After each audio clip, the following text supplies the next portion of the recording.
बिथांनि मुङानो जाहैबाय डक्टर लाइथुन बर' बिबुंगोरा सालबारि कलेज। साबायखर जोंनि लामा मोनसे सावरायनाय हाबाफारिखौ सामलायलांनाय आफादगिरि नोंथांनिसिम साबायखर बावहरनाय जाबाय। आं ओरैनो फंनैसोल' बाथ्रा बुंगोन, मानोना जिहेतु जोंनियाव खालि आं इडुकेसननि बागैल' बुंगोन, आं गुबुन धोरोम रिलेटेड बुंथ'लायला। जे जोंनियाव जिहेतु मोननै रोखोमनि सोलोंथाइया बांगासिनो दङ, जे मोनसेयानो जाबाय बै एजुकेटेड आरो एक्टिं एजुकेटेड। जिहेतु एजुकेसनाव ओरैबायसा जालांबाय जे आं होनबायना रिसेन्टलि जे बड'लेण्ड इउनिभार्सिटियाव जे पास जालांबाय 33% पास जालांदों, नाथाय बेसेबां फेल जालांखो सेकेन्ड सेमिस्टाराव 64%। होमबा बे पास जालांबाय, बे पास जालांनायनि उनाव हमबाय डिग्री पास जालांबाय, डिग्री पास जालांबाय, सोरबा मास्टार डिग्री पास जालांबाय। पास जालांनायनि उनाव गोबांखौनो नुदों, जोंनि लोगोफोरखौबो नुदों, माने बायदिसिना ओरैनो गिदिंनानै थानाय, बे ओरैहाय खामानि नागिरनाय बायदिसिना। होमबानिया मा जाहैबाय, मेबि बिसोरो सासे ओरैनो इडुकेसननि जि ओंथि बेबायदि मा जाहैबाय, जेबो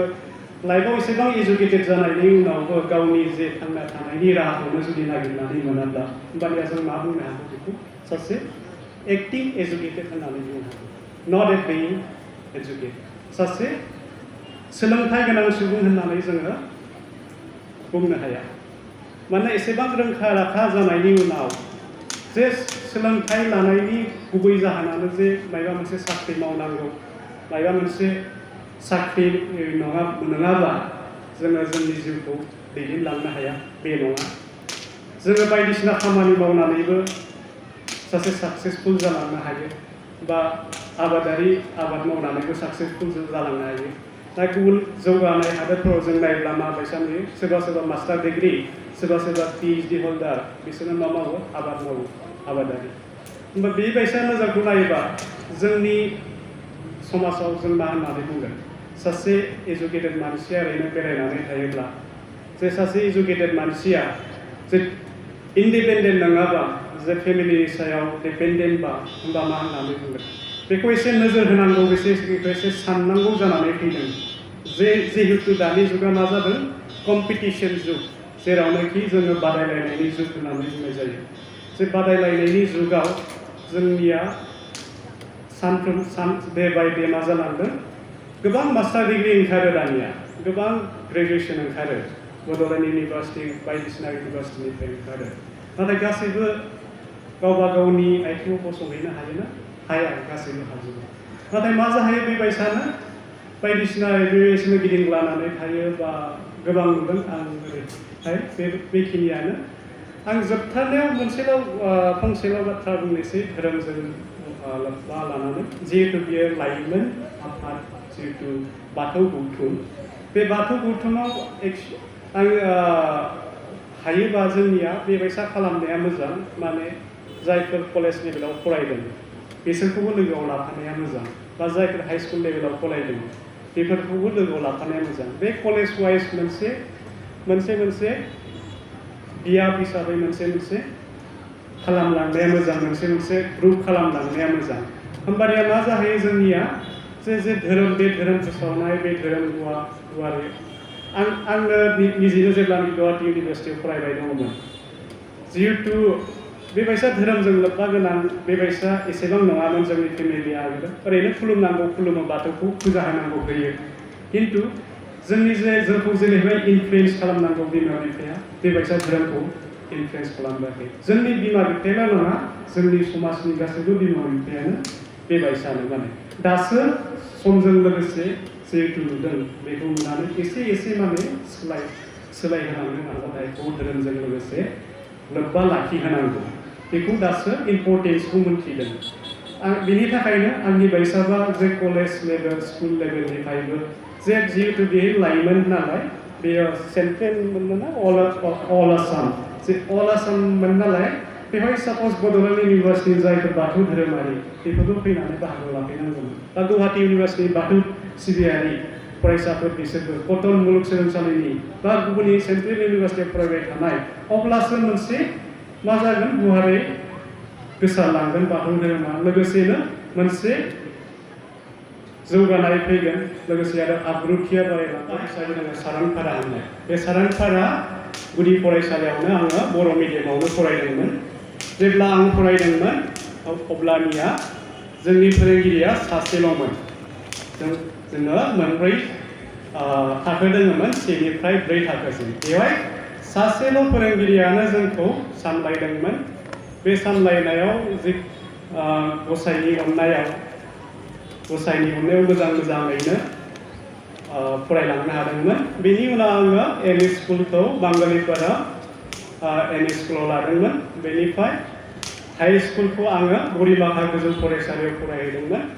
बेनि उनाव हाई सेकेन्डारिखौ बरमा कलेजाव फरायहैदोंमोन आङो 2007आव बेनिफ्राय 2007आव फरायनाय समाव मा जाहैबाय जेब्ला एग्जाम होदोंमोन आङो फाइनाल एग्जाम होदों 2009आव नाथाय 2009आव मा जाहैबाय आंनि रिजाल्टआ सेकेन्ड क्लास फैदोंमोन बे समाव ओमफ्राय सेकेन्ड क्लास फैनायनि थाखाय आं मा सानबाय न'खरनि मानसिफोरजोंबो रायलायबाय आदामोनजोंबो रायलायबाय साजेसन लाबाय ओमफ्राय सारमोननिबो साजेसन लाबाय एगेन आङो बे टार्मिन एग्जाम होदों 2010आव बे 2010आव एचएसखौ कमप्लिट खालामनानै बेनिफ्राय डिग्रीखौ आं लादोंमोन फार्स्ट एडमिशन लादोंमोन बजालि कलेजाव बे बजालि कलेजाव जेब्ला एडमिशन लाबाय अब्लानिया आंनि आदा गेदेरा बुंबाय जे गुवाहाटी इउनिभार्सिटियावनो फरायहैथां गुवाहाटी इउनिभार्सिटियाव होमबानिया 2009आव मोनसे डिग्री इन्ट्रडिउस खालामदोंमोन BS होननाय BS ओमफ्राय बेवहाय बे BS कर्सआ 4 इयार्स डिग्री कर्स ओमफ्राय बे 4 इयार्स डिग्री कर्सखौ 2010आव आं जेब्ला लाहैदोंमोन ओमफ्राय आंनिया कमप्लिट जानांगौमोन 2014आव नाथाय कमप्लिट जादों आंनिया 2015आव मोननैसो जाहोननि थाखाय जेब्ला लास्ट सेमिस्टार एग्जाममोन बेवहाय बेक नांदोंमोन माने जेब्लानोखि डिग्री फरायदोंमोन बे समाव ओरैबायदि मोनसे जादोंमोन माने आङो मा डिग्री फरायदों माने खायसे मोनसे जाहोननि थाखाय ओरैबायसा जादोंमोन माने जोंनिया जे सोरबा सोङोबा नोंसोर मा फरायदों BS मेथामेटिकेल साइन्स होमबाने गुबुनफोरा बुङोमोन BSc ना BS बेबायसा कनफ्यूजन डिग्रीमोन जाय डिग्रीयानोथ' माने बाहेराव बाहेरनि हादोरफोराव बेखौ इन्ट्रडिउस खालामदोंमोन जेखि जादोंला BSखौ 5 बोसोरनि उनाव कमप्लिट खालामबाय एसेबां जेब्ला डिग्री फरायदोंमोन आं एसेबां मोजां स्टुडेन्ट नङामोन नाथाय आङो सानफ्रोमबो क्लासाव थाङोमोन क्लास खालामोमोन जेखि जादोंला BSखौ कमप्लिट खालामनानै 2014आव आङो जेब्ला रिजाल्ट होयैनि सिगांनो खायसे इउनिभार्सिटिनिया एडमिशन जायोमोन बे एडमिशन जानाय समाव आङो पन्डिचेरि इउनिभार्सिटियाव एडमिशन लाहैदोंमोन आङो 2014आव बे 2014आव जेब्ला रिजाल्ट फाइनाल डिक्लार जाबाय बे डिक्लार जानायनि उनाव आङो फिन गिदिंनानै जेब्ला बेक नांबाय जिहेतु बेखौ माबानो क्लियार खालामफैदों आं 2014नि डिसेम्बराव गुवाहाटी इउनिभार्सिटियाव ओमफ्राय 15आव एगेन एडमिशन लानानै 2017आव आं मोजाङैनो मास्टार डिग्रीखौ कमप्लिट खालामदोंमोन MS मेथामेटिक्सआव फार्स्ट क्लास फार्स्ट पजिशनाव कमप्लिट खालामदोंमोन माने जिहेतु जेखि जाया नाजानाय थायोबा जेखि जाया एग्जामखौनो जोङो मोजाङै फरायलांनो हायो बा क्रेक खालामलांनो हायो बिनिफ्राय बे फरायफुबाय थानाय समावनो जिहेतु जोंनिया साइन्स स्ट्रिम बे साइन्स स्ट्रिमाव एसिस्टेन्ट प्रफेसरनि थाखाय UGC आरो CSIR बिसोरो जयेन्टलि एग्जाम कन्डाक्ट खालामोमोन बे कन्डाक्ट खालामनायाव आङो लेक्चारशिप मोनदोंमोन 2016आवनो बेनिफ्राय 2016आव 17आव कमप्लिट जाबाय बेनिफ्राय 17आव कमप्लिट जानानै आङो 6 मान्थ जिरायबाय न'आव ओमफ्राय 2018आव मार्च मान्थआव नर्थ इस्टार्न हिल इउनिभार्सिटियाव मेथामेटिक्सआव PhDनि एडमिशन लाहैदोंमोन ओमफ्राय बे एडमिशन लानाय समाव आंहा फेल'शिप गैयामोन इन्स्टिटिउसन फेल'शिप दङमोन माने 8,000 मान्थलि बेखौ लानानै आङो फार्स्ट 1 इयार बेवहाय रिसार्चनि खामानि मावहैदोंमोन ओमफ्राय 1 इयारनि उनाव 2019आव एगेन UGC आरो CSIR बे जयेन्ट एग्जाम कन्डाक्ट खालामो बेवहाय आङो GRM मोनदोंमोन जायनोखि GRM मोनोबा एसे बुरजा मार्क मोनोबा फेल'शिप मोनो बेखौ मोनदोंमोन बेनिफ्राय आङो रिसेन्टलि बे बोसोरनिनो 2023नि 10 मार्चआव आङो आंनि PhD बेसिक टेन्स जायखौ बुङो फाइनाल भाइभा बेखौ होदोंमोन बेनिफ्राय 22आव रिजाल्टआ डिक्लेयार जादोंमोन बेनि उनाव बारा बोसोर बारा मानो जायाखै 7 सेप्टेम्बरावसो आङो सालबारि कलेजाव गोदानै जइन जादों। सालबारि कलेजाबो मोनसे फार्स्टआव मामोन आर्ट्स स्ट्रिमल'मोन, एबारसो गोदानै साइन्स स्ट्रिमखौ गभार्नमेन्टनिफ्राय इन्ट्रडिउस जादों, बेवहाय आङो जइन जादों। बेनिफ्राय बे सालबारि जिखिनि जादोंला जे जाफुंसार जिउनि लामा बेनि बागै गुवारैनो बुंलांबाय, आङो जास्ट फंनैसोल' बुंगोन, एसेबां बारा गोलावबो बुंला, जे आङो मोननैसो बाथ्रा बुंगोन, माने हेबिटनि बागै ओरैनो फंनैसो बाथ्रा बुंगोन, जे पावार अफ हेबिट बा मिनि हेबिट, बे बायदिसिना बे बिजाबनि बागैनो एसेबां फंनैसो बुंगोन। मिनि हेबिटखौ लिरदों स्टेफेन कुइनिस आरो दा पावार अफ हेबिट्सखौ लिरदों चार्ल्स होननाय सासे, बिसोर सानै अथरा लिरदों। बे हेबिटआ ओरैबायसा, माने जों जि हुदा खालामो,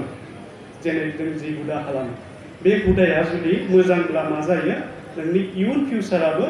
मोजां जालाङो। जों दिनै जा हुदा खालामदों बे गाज्रिबा मा जायो, जोंनिया इयुन जि फिउचार बेयो गाज्रि जालाङो। बेखिनियानो। बेनिफ्राय जिहेतु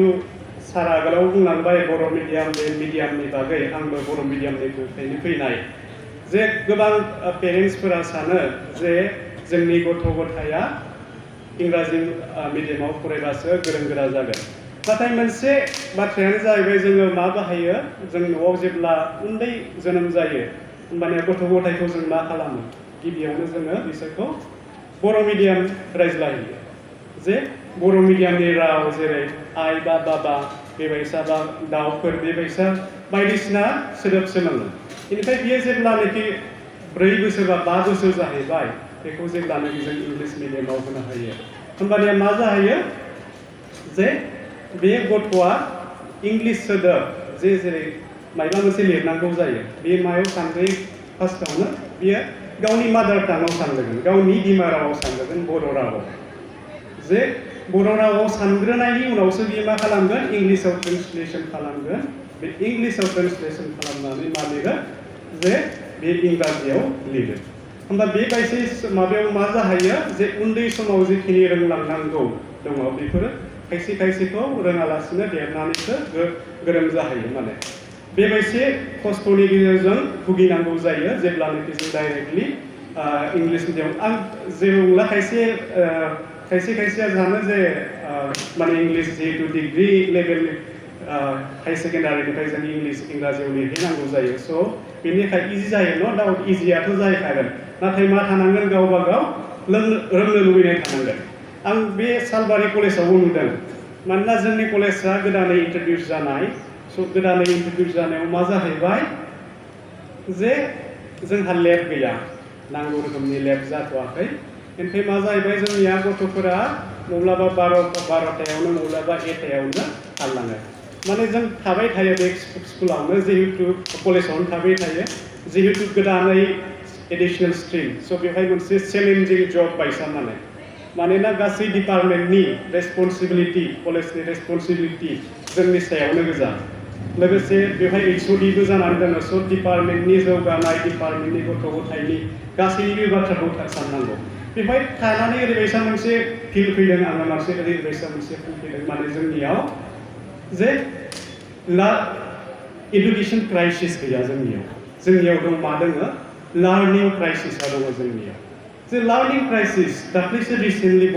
बड'लेण्ड इउनिभार्सिटिनि जे रिजाल्ट डिक्लेयार जालांबाय, बे रिजाल्ट डिक्लेयाराव मा फैदों, खालि 33%ल' पास जादों, जेसेबां एडमिसन एग्जाम होदोंमोन बै सेकेन्ड सेमिस्टारनि स्टुडेन्टफोरा। सेकेन्ड सेमिस्टाराव 13,000सो स्टुडेन्टआ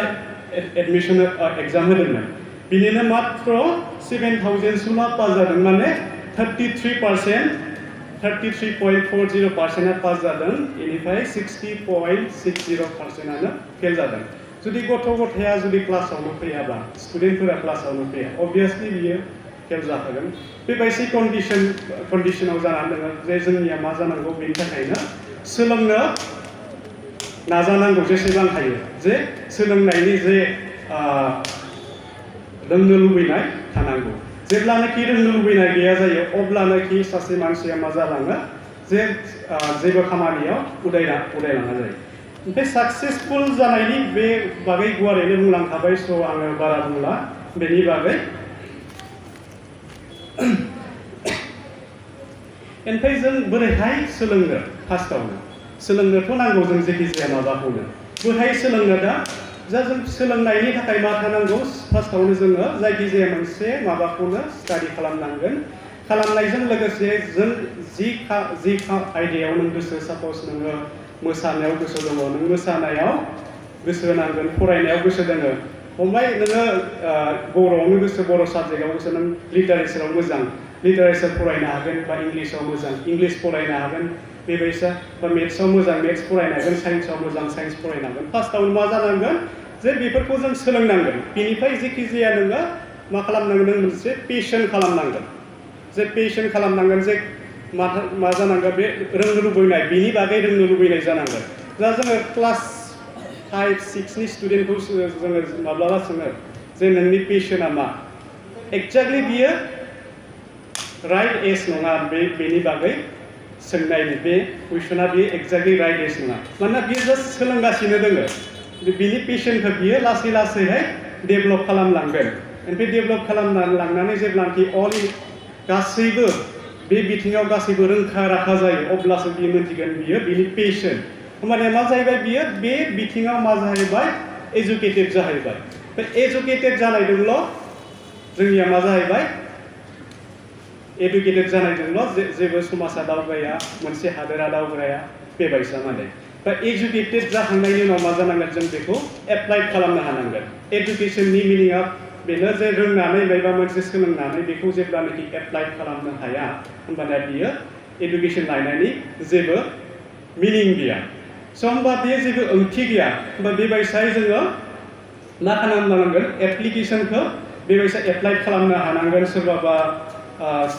सोरबाबा मेथ्सआव फरायलांबाय लांनानै मा जाहैबाय जे बियो मा जानांगौ उनावहाय मेथ्सआव हायासै उनाव मास्टार डिग्री खालामनानै बा टिचिं मेथ्सनि डिग्रीया मा जाहैबाय डिग्रीखौ लाहैबाय लानायनि उनाव एडुकेसन बेयो मा जाहैबाय बे गोसो बायसायै साप'ज बियो हमबाय ओमफ्राय एकाडेमिक लाइफआव थानो गोसो गैया बायदिसिना कम्पिटिटिभ एग्जाम दङ बेफोरखौ होनो हागोन बेबायसायै गावनि जि सोलोंथाइ लानाय बेनि उनाव चेन्ज खालामलांनो हागोन जायखिजादोला जे बेबायसा माबा दोङो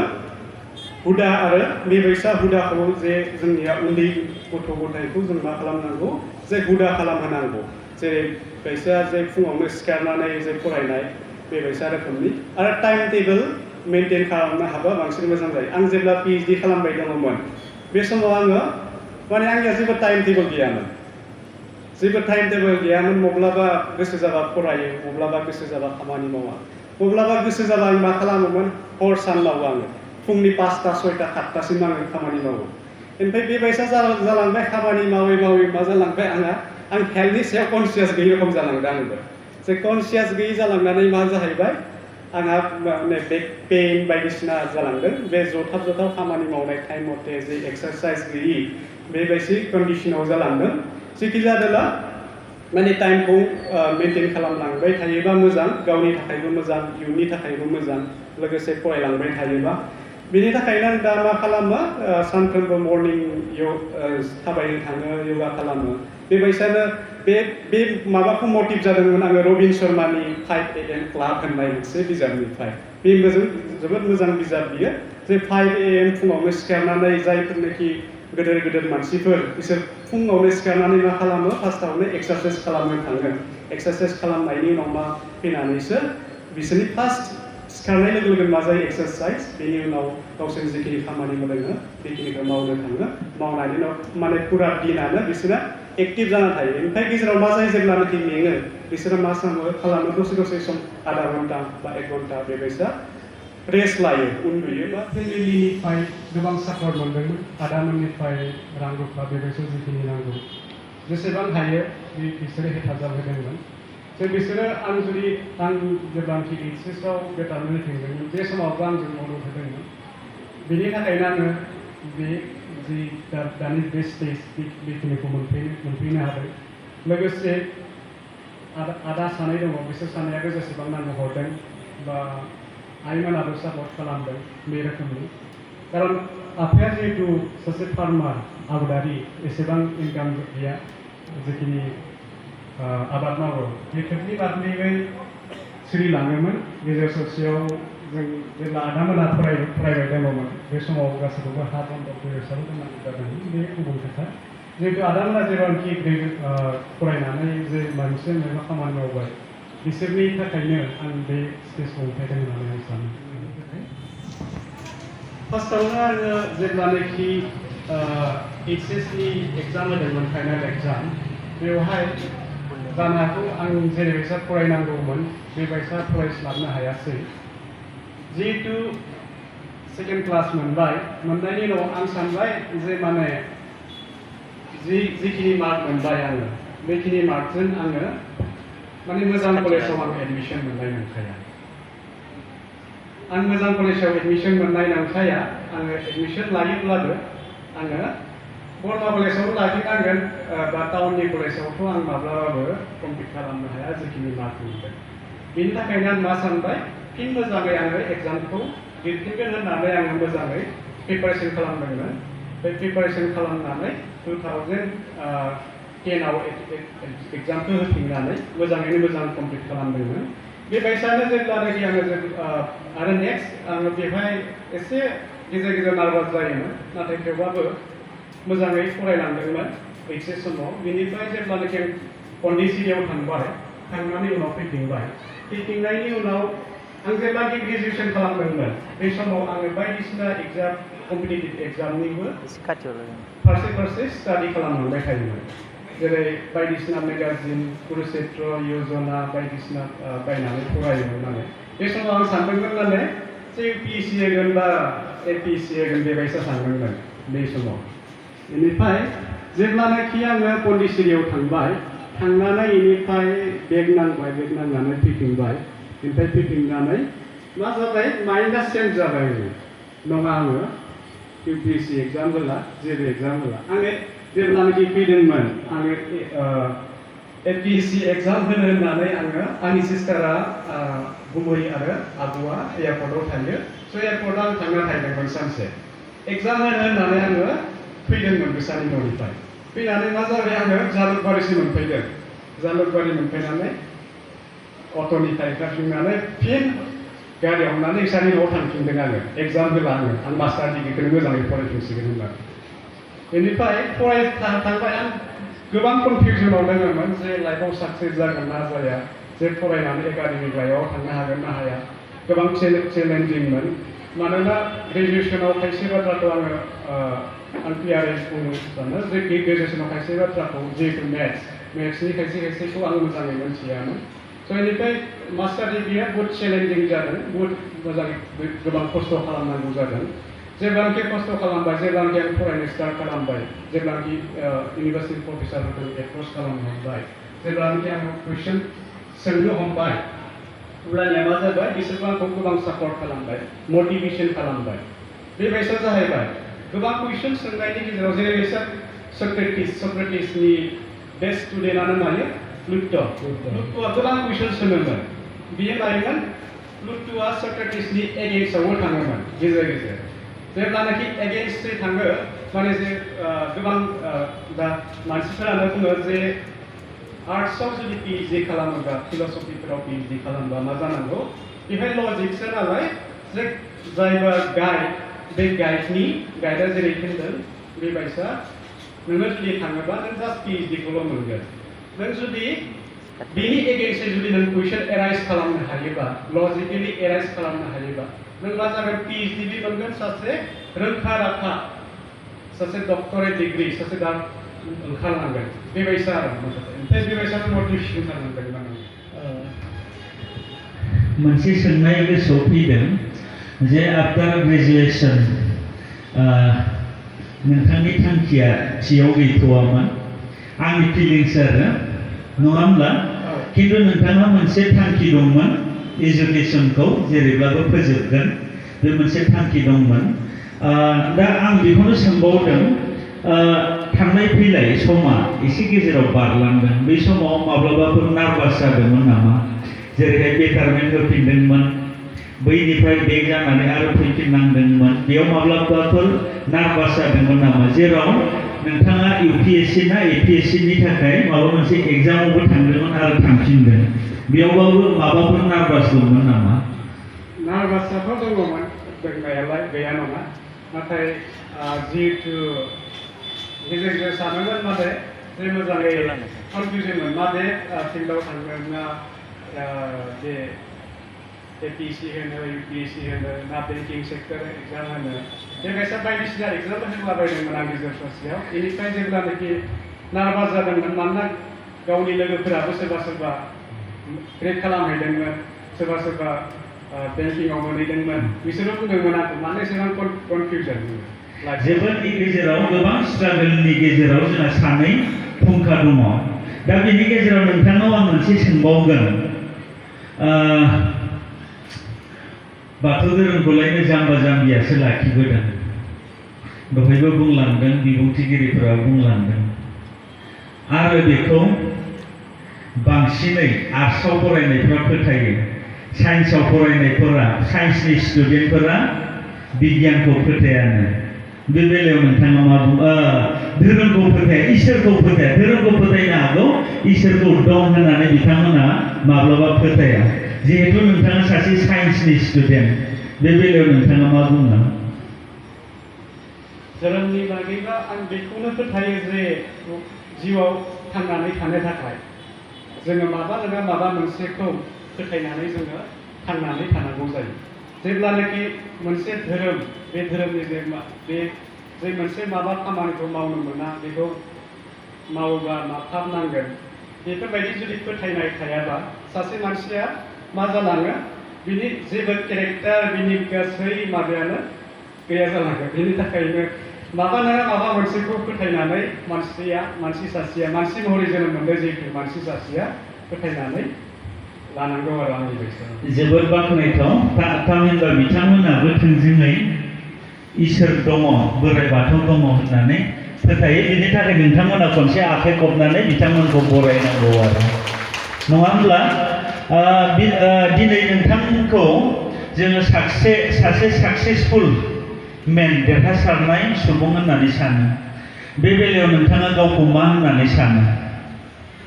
बे साक्सेसफुलनि बागै आगोलसो बुंलांखांबाय बिथाङा बेनि थाखायनो आङो एसेबां ओरैहाय बुङाखै माने सासे आबादारियाबो सासे साक्सेसफुल जाहैनो हायो गावबा गाव फिल्डआव जायखौनोबो आं बुंदों मोनसे पेशन थानांगौ होननानै जे सोरहाबा आबाद मावनानै मोजां मोनो सोरबाबा फरायनानै मोजां मोनो सोरबाबा मोसानानै मोजां मोनो बे मोसानानै मोजां मोननायफोरा मोसानाय फिल्डआव जुदि बे मोनसे गावनि थांना थानायनि राहाखौ खालामहैनो हायोब्ला जे जिउआवथ' थांना थानो थाखाय जोंनो रां रुफानि गोनांथि जायो बेखौ जुदि आरजिनानै आरजिहैनो हायोबा मोसानायनि गेजेरजों होमबानिया जों बेफोरबायदि मानसिखौनो साक्सेसफुल होननानै बुंनांगौ जायो जि समाव नोंथाङा गावनि थांखिखौ दानो थाखाय ओरैबा ओरै जानांदोंमोन बे समाव नोंथाङा बोराइ बाथौनि मुंखौ माबोरैहाय लादोंमोन गुबैयै आङो माने एसेबां बे समाव आङो एसेबां धोरोमजों लोब्बा गैयामोन ओरैनो न'आव फैबा बाथौ खुलुमो फुजियो बेबायसायैमोन एसेबां लोब्बा गैयामोन नाथाय जोंनि फेमिलिया गासैबो बाथौजोंनो लोब्बा गोनां आंनि आइ आंनि आदा आंनि सासे आदाया बाथौ माबायावनो प्रिन्सिपाल जानानै दङ बरिमाखासे बेयावनो स' बेबायसायैनो आङो थांफायोमोन थांनायालाय बेनिफ्राय गेजेर गेजेर बेबायसायैनो आर'ज खालामोमोन न'आव फैयोब्ला जे मोजाङै मोजां जिउआव जाफुंसारनो हाथों बेबायसाय मोजां खामानि मावनो गोहो मोनथों बेबायसाय माबायोमोन आरो धोर्जोनि बेलायाव बोराइ बाथौआ इसोर महरै नुजानानै बा आन्दोआव थानानै थामहिनबा अबंलावरिया नोंथांजों नुजायाबालासिनो नोंथांनो बोर सारस्रिदों होननानै नोंथाङा फोथायोना फोथाया ओरैनोथ' आङो फोथायो दानिया आगोलाव एसे कनफिउजनमोन माने जेब्ला फरायदोंमोन बे समाव बायदिसिना मटिभेशनेल स्पिच फोरमायोमोन बेफोरावबो बुङोमोन जे रिलिजननि बागै बायदिसिना बुङोमोन बे रिलिजना जेबो नङा बेबायसा ओरैहाय बेबायसाबो नायोमोन आगोलो खिन्थु दा ओरैबायसा जालांबाय जे आं जिहेतु आगोलावसो बुंखांबाय जे माबा नङा माबाखौ फोथायनानै मानसिया थांनानै थानांगौ नङाबा बिनि जे आखु जे केरेक्टार गासैबो माने समाज सासे मानसि महरै सिनायथि मोननायाव जोबोद गोब्राबाव गोग्लैयो। साबायखर थाबाय।